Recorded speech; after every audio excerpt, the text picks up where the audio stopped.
Welcome to our channel TPN Telugu Prabha. నేను మీ journalist Yagnamurthy.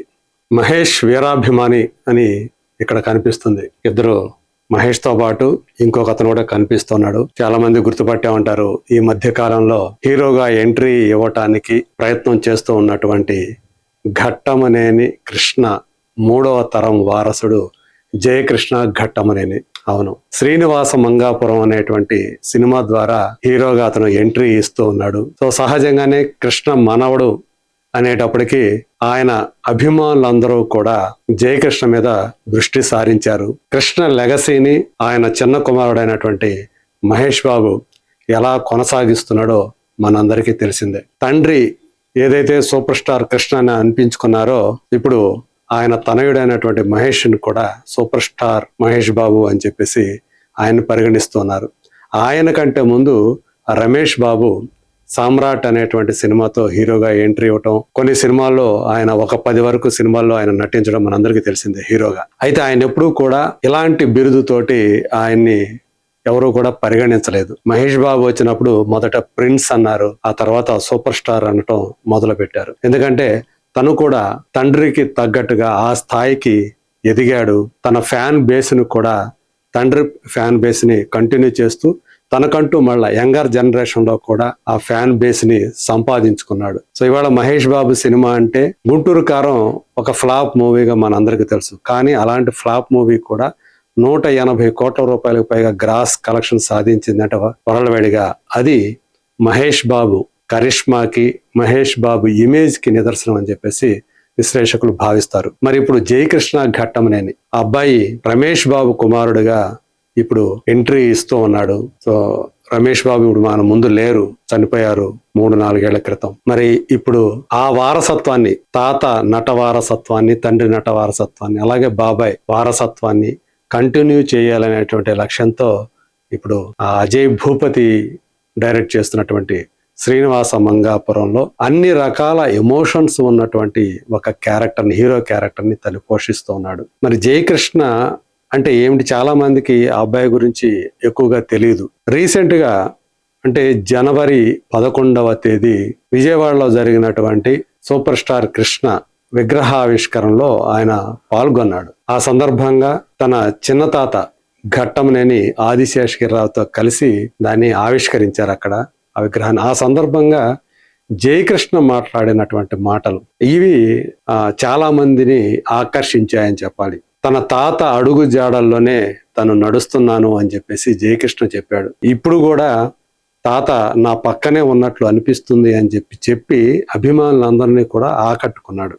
అంటే మాటలతోటి ఆకట్టుకునేటువంటి ఆ గుణం అతనిలో ఉంది, సమయస్ఫూర్తి కూడా ఉంది అని చెప్పేసి అప్పుడే అతను తెలియజేశాడు. సో ఎలాంటి జంకు పెంకు లేకుండా అతను మాట్లాడినటువంటి విధానం. అదే సందర్భంలో అతను ఇంకొక మాట చెప్పాడు, నేను బాబాయ్ సినిమాలు చూస్తూ పెరిగాను, అంటే మహేష్ బాబు సినిమాలు చూస్తూ పెరిగాను, నేను బాబాయ్కి వీరాభిమానిని అని చెప్పేసి కూడా అతను చెప్పాడు. సో దాన్ని బట్టే మహేష్ బాబు ఫ్యాన్స్ కూడా జయకృష్ణ వైపు దృష్టి సారించారు అని చెప్పడంలో అతిశయోక్తి ఏమాత్రం లేదు. ఈ సినిమా కోసం శ్రీనివాస మంగాపురంలో హీరోగా ఎంట్రీ ఇవ్వటం కోసం అతను నటనలో శిక్షణ పొందాడు. డాన్స్, ఫైట్స్ వీటిల్లో కూడా తర్ఫీదు తీసుకున్నాడు. మనం రీసెంట్ గా వచ్చినటువంటి ఆ శ్రీనివాస మంగాపురం టీజర్ ని గనక గమనిస్తే అతను ఆ బైక్ ను నడుపుతున్నటువంటి విధానం కానివ్వండి, అలాగే ఆయన బాడీ లాంగ్వేజ్ కానివ్వండి, సో అతనిలో ఒక ఫైర్ ఉంది అనేటువంటి అభిప్రాయాన్ని కలగజేస్తూ ఉన్నాయి. రాజకుమారుడు అనేటువంటి సినిమాతోటి మహేష్ బాబు సోలో హీరోగా ఎంట్రీ ఇచ్చాడు. తను ఎదిగిన తర్వాత, చిన్నప్పుడు తను కొన్ని సినిమాలు చేశాడు, ఒక 9 సినిమాల్లో నటించాడు. అన్నయ్య నీడ అనేటువంటి సినిమాలో చేస్తే టీనేజ్ లో ఉన్నప్పుడే రమేష్ బాబు నీడ అనే సినిమా చేసిన విషయం మనలో చాలా మంది తెలుసు. అది బ్లాక్ అండ్ వైట్ సినిమా, అంటే కలర్ సినిమాల యుగం వచ్చేసిన తర్వాత చాలా కాలం తర్వాత దాసరి నారాయణరావు గారు ఒక ప్రయోగంగా ఆ నీడ అనేటువంటి సినిమాని, అంటే బాహ్యమైనటువంటి ఆకర్షణలు ఎలా యూత్ ని అట్రాక్ట్ చేస్తాయనే దాని మీద ఆ నీడ అనేటువంటి సినిమాని రమేష్ బాబు ప్రధాన పాత్రధారిగా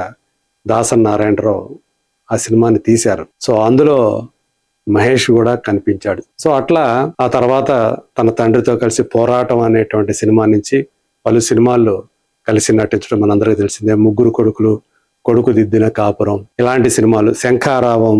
సో వీటిల్లో తను మంచి డ్యాన్స్ స్కిల్స్ కూడా మహేష్ బాబు అందులో చూపిస్తాడు. మరి అలాంటి మహేష్ బాబుని సోలో హీరోగా రాజకుమారుడి తోటి చలసాని అశ్విని దత్, వైజయంతి ఫిలిమ్స్ అధినేత, ఆయన ఇంట్రడ్యూస్ చేశారు. అంతకుముందు సూపర్ స్టార్ కృష్ణతోటి అగ్నిపర్వతం లాంటి బ్లాక్ బస్టర్ హిట్ ని ఆయన అందించారు నిర్మాతగా. సో వాళ్ళిద్దరి మధ్య చాలా మంచి సాన్నిహిత్యం ఉంది కృష్ణ అశ్విని దత్ మధ్య. మరి ఇప్పుడు కూడా కృష్ణ మనవడైనటువంటి జయకృష్ణని అశ్విని దత్తే హీరోగా పరిచయం చేస్తూ ఉండటం గమనించాల్సినటువంటి విషయం. సో అంటే ఆయన కృష్ణ మీద ఉన్నటువంటి అభిమానంతో సో ఆయన మనవడను కూడా ఇప్పుడు హీరోగా లాంచ్ చేయడానికి ఆయన ముందుకు వచ్చారు. అజయ్ భూపతి కూడా జయకృష్ణలో ఉన్నటువంటి ఆయన బలాలు, బలహీనతలు ఏమిటవని గుర్తించి ఎక్కువగా ఆయన బలాల్ని ఈ సినిమాలో ప్రొజెక్ట్ చేస్తున్నట్టుగా మనకి సమాచారం అందుతోంది. ఇక్కడ జయకృష్ణకి ఒక పెద్ద సవాలు ఉంది. ఎందుకంటే ఆయనకి అపోజిషన్గా నటిస్తున్నది ఎవరో కాదు, దిగ్గజ నటుల్లో ఒకరైనటువంటి డైలాగ్ కింగ్, కలెక్షన్ కింగ్ అనేటువంటి పేర్లు సంపాదించుకున్నటువంటి మంచు మోహన్ బాబు. ఆయన విలన్ అందులో శ్రీనివాస మంగాపురంలో.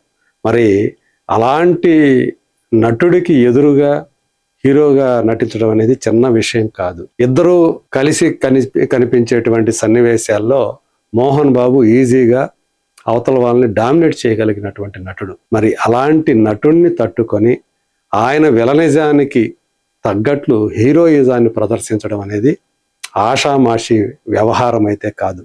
మరి ఈ టెస్ట్లో, ఈ కఠినమైనటువంటి పరీక్షలో జయకృష్ణ ఘట్టంనేని ఎలా నెగ్గుకొస్తారు, ఎలా విజయం సాధిస్తారు అనేటువంటి సందేహాలు చాలా మందిలో ఉన్నాయి. అలాగే ఈ సినిమాలో హీరోయిన్తో జయకృష్ణ కెమిస్ట్రీ గురించి కూడా చాలా మంది చూస్తారు. ఖచ్చితంగా సినిమా చూసేవాడు ఎలా ఉంది హీరోయిన్తో తన కెమిస్ట్రీ ఎలా ఉందని. ఇక్కడ ఒక ప్లస్ పాయింట్ ఏంటంటే, మనందరికీ తెలిసినటువంటి బాలీవుడ్, ఒకప్పటి బాలీవుడ్ హీరోయిన్ రవీనా టాండన్, ఆమె కూతురు రాష ఈ సినిమా ద్వారా తెలుగు చిత్ర పరిశ్రమకి హీరోయిన్ గా పరిచయం అవుతోంది. సో మనం గనక టీజర్ లో చూస్తే ఆ చిన్న టీజర్ లోనే వాళ్ళిద్దరి కెమిస్ట్రీ సూపర్బ్ అని ఎవరైనా సరే అనకుండా ఉండలేరు అన్నంతగా వాళ్ళిద్దరూ కూడా కనిపిస్తూ ఉన్నారు. సో రాష కూడా చాలా చురుకుగా, చాలా ఎనర్జెటిక్ గా ఆమె కనిపిస్తూ ఉంది. అలాగే ఆమె ఫేషియల్ ఎక్స్ప్రెషన్స్ కూడా చాలా బాగున్నట్టుగా మనకి తెలుస్తోంది. ఆ బస్సు సీన్ ఒకటి ఉంది, నీ ఫ్రెండ్ లిస్ట్ లో నేను కూడా ఉన్నానా అంటే ఉన్నామన్నట్లు రాషా చెప్పేటువంటి సీన్. సో అట్లాగే చివరిలో మోహన్ బాబు ఆ టీజర్లో కనిపించినప్పుడు తల వెనక్కి తిప్పి జయకృష్ణ చూసేటువంటి చూపు, సో అది కూడా చాలా ఆకట్టుకునే విధంగా ఉంది. సో మరి మహేష్ బాబు వీరాభిమానిని అని చెప్పేసి ప్రకటించుకున్నటువంటి జయకృష్ణ మరి అతని మహేష్ బాబు ఆశీస్సులతోటే ఇప్పుడు హీరోగా మన ముందుకు రాబోతూ ఉన్నాడు. కృష్ణ స్థాపించినటువంటి లెగసీ ఏదైతే ఉందో మరి దాన్ని కొడుకు కంటిన్యూ చేస్తుంటే మరి మూడో తరం వారసుడిగా వస్తున్నటువంటి జయకృష్ణ ఘట్టంనేని ఆ లెగసీని ముందుకి తీసుకువెళతాడా లేదా తన మొదటి ప్రయత్నంతో హీరోగా ఘన విజయాన్ని అందుకుంటాడా లేదా, ఇలాంటి ప్రశ్నలన్నీ కూడా కృష్ణ అభిమానుల్లో, మహేష్ అభిమానుల్లో, ఓవరాల్ గా ఘట్టంనేని అభిమానుల్లో నెలకొని ఉన్నాయి. ఈ అభిమానులు కాకపోయినా మిగతా తటస్థ ప్రేక్షకులు కూడా కృష్ణ మనవడు వస్తున్నాడంట, రమేష్ బాబు కొడుకు హీరోగా వస్తున్నాడంట, మరి అబ్బాయి ఎలా చేస్తాడు ఏంటి అని ఆసక్తిగా ఎదురు చూస్తూ ఉన్నారు. మరి అతి త్వరలోనే మన ముందుకు రాబోతున్నటువంటి శ్రీనివాస మంగాపురం అనేటువంటి సినిమా జయకృష్ణ అనేటువంటి ఒక కొత్త హీరోని, అది కూడా ఘట్టంనేని వంశానికి చెందినటువంటి ఒక హీరోని మన ముందుకు తీసుకురాబోతోంది. మరి ఆ సినిమాతోటి జయకృష్ణ ఎలా ఆకట్టుకుంటాడు, అలరిస్తాడు, హీరోగా మొదటి విజయాన్ని సాధిస్తాడా లేదా, let us wait and see.